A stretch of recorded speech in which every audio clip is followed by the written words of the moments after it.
Hi everybody, Scott Hards here, and if you're any kind of a fan of aircraft models, you must have heard by now that Tamiya has a brand new 1/32nd P-51D Mustang kit coming out.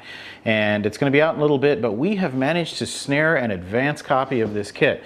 Tamiya themselves was kind enough to put a few on sale, autographed by Mr. Tamiya himself, in their own shop, and we managed to get a special advance copy of this. And we want to show you what we found here. This is amazing. First of all, I mean, if you've seen their Spitfire, you might be used to seeing a 32nd scale kit with this many parts. But this is just, it's incredible just how much stuff is in here. I'll start with the documentation. Of course, we have a book on how to build it. We've got painting scheme in full color. We've got a little informational pamphlet about the P-51 itself and its development in both English and Japanese. And of course, decals and masking thingies, so when you're painting you can keep the paint where it's supposed to be. Now let's get into the meat. They've broken this thing down into so many different buildable variations that the fuselage part here doesn't even look like a fuselage part. It has no tail section on it, and the whole nose area is all kind of skeletonized, so it almost doesn't look like the plane's fuselage, but here you go. And we have one of the tail parts here, and then let's take a look here and see if we can find, yeah, here's a different version of the tail here, because you can build it with the fillet or without the fillet in front of that.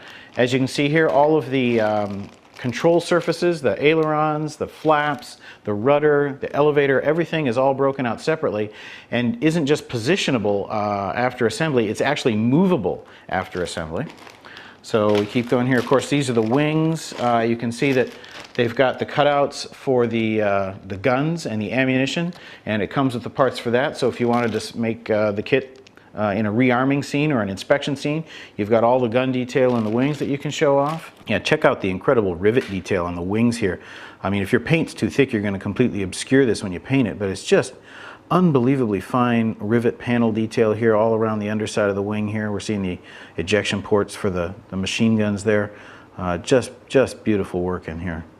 This is the kind of thing that makes Tamiya as famous as they are.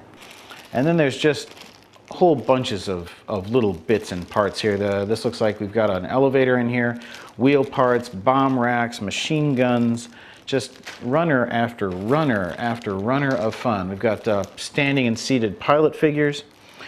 We've got, let's see here. Here we've got the instrument panel, of course, which has got holes so you can do realistic looking instrument glass. Two different versions of that. There are so many different options and variations in this kit. You wonder, is Tamiya going to be able to do any variations of this release? They assure me the answer is yes. So it'll be interesting to see what they do decide to do. More bits here. This looks like an engine supercharger. Some engine parts here. Probably common on this runner to the Spitfire kit, of course. Display stand. Not particularly exciting in itself, but this kit, like the Spitfire, like the 0 and 32nd, you can put the gear up and down after you've completed assembly. And it lets you display it either in flight mode or landed mode, depending on your mood of the moment. I love that. More stuff, seats and fuel and engine stuff, and I don't know, this looks like the removable landing gear bits here. And of course we got some drop tanks and stuff. And now, got a big pile of parts. This part of the box is empty, but wait, there's more. We've got the special ultra-thin removable canopy, cowling parts, which are held on by magnets, as they were in the Spitfire as well. And then we have a whole little box here that's all protected all by itself in here, which contains, that's right, not one, not two, but 3 different versions of the canopy for the aircraft, depending on what kind of you want to build. We've got all these little hinge pins for the various moving control surfaces. Of course, we've got tires. We've got photo etched for what? Looks like for racks and stuff, for bomb bits. We have a few screws to put some of the sub-assemblies on. And then we've got clear parts for the rest of the canopy, the instrument panels, landing lights, and all those other goodies. Wow, that's a big pile of parts there. This is going to be, I think, for decades to come, the definitive kit of the P-51. There's no mistaking that. So, the only question is, have you ordered yours, and when are you going to get started?